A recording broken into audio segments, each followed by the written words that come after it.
Yo, what's up, y'all? It's your boy KSS. It's your man KSS. I'm back. We're back. It's another video. Now, today, we're gonna be reviewing 2005. Here's a timeline. Everything that happened. And all the crazy things that happened. If you were alive in 2005. Let's get into it, alright, y'all. Alright, 2005 was a peak of the post 9/11, pre 2008 crash success culture. This was the last big year before Snapchat took over. The Iraq War was still going on, as well as Hurricane Katrina being an issue. Emos, first big year, The Chemical Romance, Fall Out Boy, Panic at the Disco, all really big and relevant at this time. This year kind of had almost all the major 2000s defining music trends somewhat relevant, post grunge, alternative rock, hip hop, R&B, crunk, pop punk, snap, emo, etc. It was more balanced musically, not as hip hop centric compared to 2003 and 2004, and not as pop centric as 2006 plus onward. The spirit of each section of the odds were at equal level. Early 2005 was still felt, and late 2000s trends were pretty noticeable, especially with the launch of YouTube and popularity of MySpace. While the mid 2005 was the dominant spirit this year, arguably the peak of the mid 2000s, I'd say 06 for that, but it comes close, I'd say it's second. Comeback of 90s artists like Green Day and Mariah Carey, who would also dominate the 2000s. I'd actually say Mariah's peak would be more in the 2000s, as sixth generation of consoles still dominated, but the Xbox 360 launch, which began to transition into seventh gen of consoles. Seventh generation is, and I'd actually say that the sixth generation, this was officially the second half. Like, this was undeniably the second half of that generation this year. And peak of 2000s artists like Nickelback and 50 Cent, yeah, this was their apex.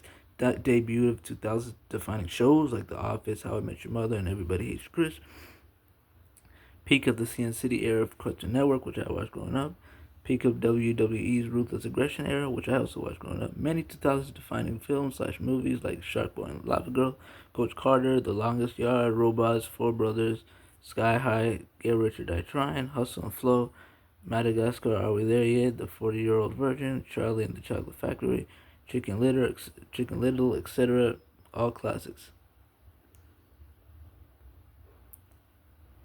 2005 is typically considered by most to be the quintessential year of the cultural 2000s as a whole, although I lean towards 2006 when the trends of the overall decade had peaked and the classic 2000s trends were beginning to get a little worn out, while the modern 2000s trends were beginning to emerge. The transition for me officially began during the holiday season of 2004 with the release of the DS, but still, that was in 04. Nothing to do with 05.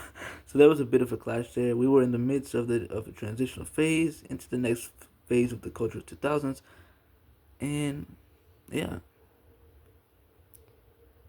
For the WWE, John Cena and Batista would emerge as the new faces of the company on their respective brands. SmackDown would now air on Fridays instead of Thursdays. Raw would move back to USA Network. John Cena moves to Raw, where he would stay for his entire prime, and Batista would get a new theme song and the debut of the Spinner Belt, all happening for the WWE. The debut of shows like The Office, How I Met Your Mother, Everybody Hates Chris, like I said, The Boondocks, Avatar, The Last Airbender, My Name's Earl, Greg's Anatomy, The Sweet Life of Zack and Cody, etc., which I all watch. The year of the 7/7 London bombings, July 7th. The emergence of musical artists like Rihanna, Chris Brown, T-Pain, T.I., and the Pussycat Dolls. Hurricane Katrina takes place, which really does irreversible damage to President Bush's reputation, thus taking us out of his honeymoon presidency, and now we begin to realize how bad of a president he really was. The debut of platforms like YouTube and Reddit, the Frugal Arroyo aesthetic emerges in media, especially in tech. SpongeBob SquarePants. SpongeBob is in his post-movie Paul Tibbitt era, which obviously the movie came out in 04. Web 2.0 and broadband internet became prevalent, passing, the dial-up early thousands era. Family Guy returns to television after its initial run, 99 to 02, and cancellation during the Y2K era, obviously, and American Dad premieres on Fox. The McBling aesthetic was at its peak, or you could argue it was at its peak this year. I'd say it was 06 again. Like I said,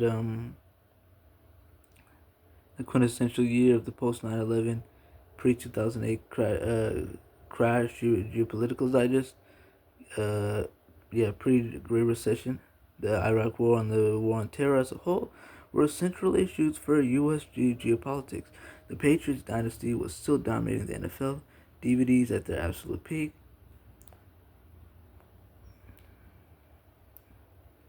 And yeah, that's how it was. So I'm just gonna go ahead.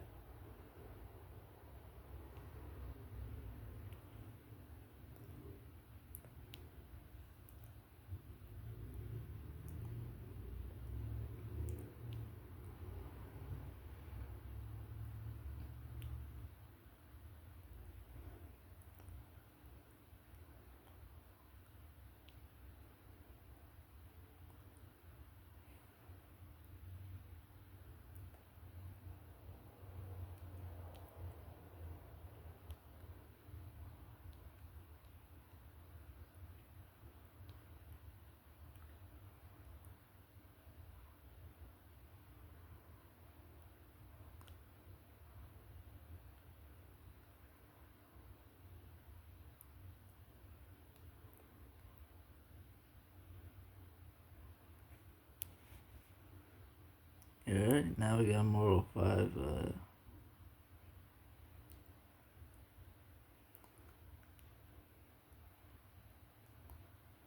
Yeah, yo.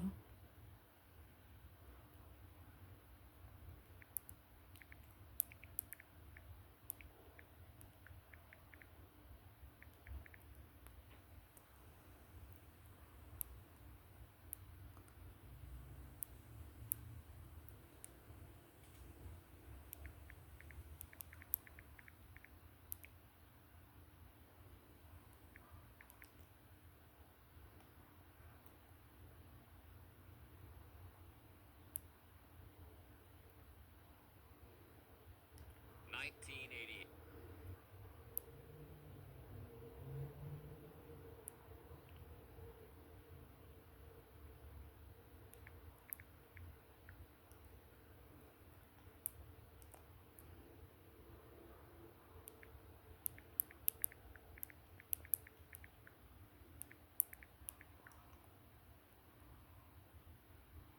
I came here and protected the animals as best I could. In fact, I'm the only protection for these animals out here. 2005, smack dab in the middle of the new millennium, the year finally brought us the future we were promised. Flying cars, laser guns, and human beings mingling with alien species. Or maybe that was just in the movies. You think you've got problems? Okay, so maybe 2005 didn't take humanity to a real-life galaxy far, far away. Together, you and I can rule the galaxy. It did, however, bring the world all sorts of thrilling events. The year was jam-packed with pop culture touchstones, from the premieres of iconic sitcoms to the release of genre-defining albums. The internet was abound with new and exciting websites, and civil rights were progressing in a big way. But it wasn't all sunshine and rainbows behind these hazel eyes in the year 2005.